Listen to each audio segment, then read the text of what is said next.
అదే RTV app వార్తల్ని క్షణాల్లో చదివే అవకాశం ఉంటుంది. ఒక న్యూస్ పేపర్, ఒక టెలివిజన్ ఛానల్ మీ చేతుల్లో ఎప్పుడూ ఉంటాయి. లగచర్ల ఘటనలో A1 నిందితుడిగా ఉన్నటువంటి బీఆర్ఎస్ నాయకుడు కొడంగల్ మాజీ ఎమ్మెల్యే పట్నం నరేందర్ రెడ్డి కస్టడీకి సంబంధించినటువంటి విచారణ ఈరోజు ఉన్నట్టుగా తెలుస్తుంది.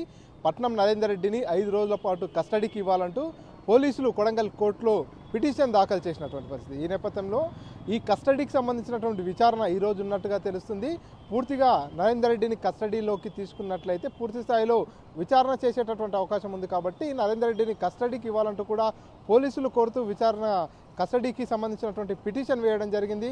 మొత్తానికి ఈ కేసు అంతట్లో కూడా పూర్తిగా ప్రధానంగా ఫోన్ల చుట్టే కేసు అంతా తిరుగుతుందని చెప్పవచ్చు. ఎందుకంటే పట్నం నరేందర్ రెడ్డి ఎవరెవరితో సంభాషించాడు, ఎలాంటి నరేందర్ రెడ్డి ఫోన్లో ఎలాంటివి ఉన్నాయనేటటువంటి విషయాలన్నింటినీ కూడా తెలుసుకునేందుకు ఇప్పటికే పోలీసులు నరేందర్ రెడ్డికి సంబంధించినటువంటి ఫోన్ని కూడా స్వాధీనం చేసుకోవడం జరిగింది. ఫోన్కు సంబంధించినటువంటి పాస్వర్డ్ను చెప్పాలంటూ నరేందర్ రెడ్డిని కోరిన నేపథ్యంలో నరేందర్ రెడ్డి పాస్వర్డ్ చెప్పేందుకు నిరాకరిస్తున్నట్టుగా తెలుస్తుంది. ఇప్పటికే ఎవరైతే నరేందర్ రెడ్డికి సంబంధించి కావచ్చు, అదేవిధంగా సురేష్ A2 నిందితుడిగా ఉన్నటువంటి సురేష్కు సంబంధించినటువంటి కాల్ డేటా కూడా పూర్తిగా సేకరించడం జరిగింది. కాల్ డేటా ఆధారంగానే సురేష్తో నరేందర్ రెడ్డి ఫోన్లో సంభాషించినట్టుగా పోలీసులు ఒక అంచనాకు రావడం జరిగింది. అంతేకాకుండా నరేందర్ రెడ్డి కూడా కేటీఆర్ సహా వివిధ బీఆర్ఎస్ పార్టీకి సంబంధించినటువంటి నాయకులతో కూడా ఫోన్లో సంభాషించినట్టుగా గుర్తించడం జరిగింది. అంతేకాకుండా ఆన్లైన్లో కూడా ఎలాంటి మెసేజ్లు చేయడం జరిగింది, ఎలాంటి డాటా ఉంది ఆన్లైన్కి సంబంధించింది అనేది ఇది కూడా పూర్తిగా అదంతా సేకరించేందుకు ఫోరెన్సిక్స్ ల్యాబ్కు కూడా నరేందర్ రెడ్డి ఫోన్ని పంపించడం జరిగింది. కానీ పూర్తి స్థాయిలో నరేందర్ రెడ్డి ఐఫోన్కు సంబంధించినటువంటి పాస్వర్డ్ ఉంటేనే పూర్తి స్థాయిలో డాటా తీసుకునేటటువంటి అవకాశం ఉన్నటువంటి నేపథ్యంలో నరేందర్ రెడ్డిని ఫోన్కు సంబంధించినటువంటి పాస్వర్డ్ కోరడంతో నరేందర్ రెడ్డి పాస్వర్డ్ మాత్రం చెప్పట్లేదు అనేటటువంటి విషయంలోనే కస్టడీకి పోలీసులు పిటిషన్ వేసినటువంటి పరిస్థితి. సో మొత్తానికి మరి నరేందర్ రెడ్డి ఫోన్లో ఏముంది, ఎందుకు ఫోన్ పాస్వర్డ్ చెప్పట్లేదు అనేది ప్రస్తుతం ఒక క్వశ్చన్ మార్క్గా మారింది. పోలీసులు కూడా ఫోన్నే కావాలని కోరుతున్నటువంటి నేపథ్యంలో అసలు ఫోన్ చుట్టూనే ఇదంతా కేసు అంతా కూడా మలుపులు తిరుగుతున్నటువంటి పరిస్థితి. ఫోన్లో ఎలాంటి విషయాలు ఉన్నాయి, ఎందుకు నరేందర్ రెడ్డి పాస్వర్డ్ చెప్పేందుకు నిరాకరిస్తున్నాడు అనేటటువంటి అంశం అంతా కూడా చర్చకు తావిస్తుంది. A2 నిందితుడిగా ఉన్నటువంటి సురేష్ సైతం తన ఫోన్ని పగలగొట్టినట్టుగా తెలుస్తుంది. దాదాపుగా వారం రోజుల పాటు పోలీసులకు చిక్కకుండా తిరిగినటువంటి సురేష్ ఎక్కడైతే తలదాచుకుంటున్నాడో ఆ ఆచూకీ కూడా పోలీసులకు తెలిసిందంటూ కూడా కొంత సురేష్కి అనుమానం రావడంతోనే తన ఫోన్ని పగలగొట్టేసి ఆ తర్వాత పోలీసుల న్యాయస్థానం ఎదుట సురేష్ లొంగిపోయినట్టుగా తెలుస్తుంది. ఈ నేపథ్యంలోనే సురేష్ను కూడా కస్టడీకి కోరినటువంటి పరిస్థితి. పోలీసులు సురేష్ని 2 రోజుల పాటు కస్టడీకి తీసుకొని విచారించిన నేపథ్యంలో సురేష్ తన ఫోన్ను పూర్తిగా ధ్వంసం చేసినట్టుగా కూడా పోలీసుల విచారణలో తేలినటువంటి. మరి సురేష్ తన ఫోన్ని ఎందుకు ధ్వంసం చేశాడు, నరేందర్ రెడ్డి తన ఫోన్ పాస్వర్డ్ ఎందుకు చెప్పట్లేదు అనేది పూర్తిగా ఇప్పుడు ఒక చర్చకు తావిస్తున్నటువంటి పరిస్థితి.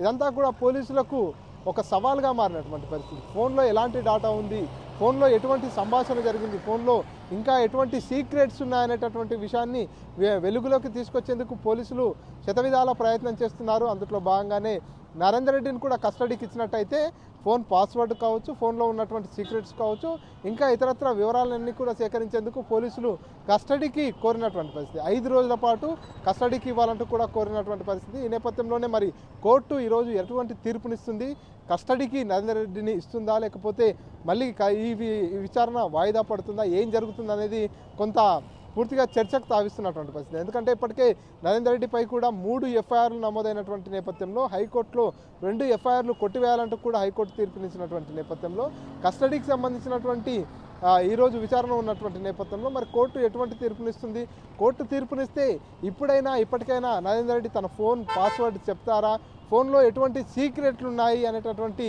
అంశాలు బయటకు వస్తాయా లేదా అనేది అయితే పూర్తిగా కొంత ఉత్కంఠంగానే మారినటువంటి పరిస్థితి. లగచర్ల ఘటనలో A1 నిందితుడిగా కొడంగల్ మాజీ ఎమ్మెల్యే పట్నం నరేందర్ రెడ్డి ఉన్నాడు, A2 నిందితుడిగా సురేష్ ఉన్నారు. ఈ ఇద్దరికి సంబంధించినటువంటి కాల్ డేటా ఆధారంగానే కేసు తీవ్రత కూడా కొంత బలంగా మారినటువంటి పరిస్థితి.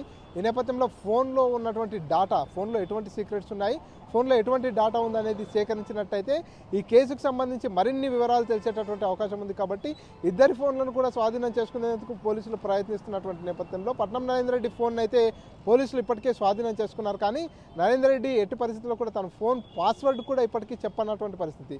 సో మరి సురేష్ సురేష్ విషయానికి వస్తే సురేష్ తన ఫోన్ని పూర్తిగా ధ్వంసం చేసినటువంటి పరిస్థితి. మరి వీరిద్దరు కూడా ఫోన్లకు పాస్వర్డ్లు కావచ్చు, ఫోన్లని పోలీసులకు అప్పచెప్పేందుకు ఎందుకు నిరాకరిస్తున్నారు, ఫోన్లో ఇంకా ఎటువంటి సీక్రెట్లు ఉన్నాయనేటటువంటి కోణంలో విచారణ కొనసాగించేందుకే పోలీసులు కస్టడీ కోరినటువంటి పరిస్థితి.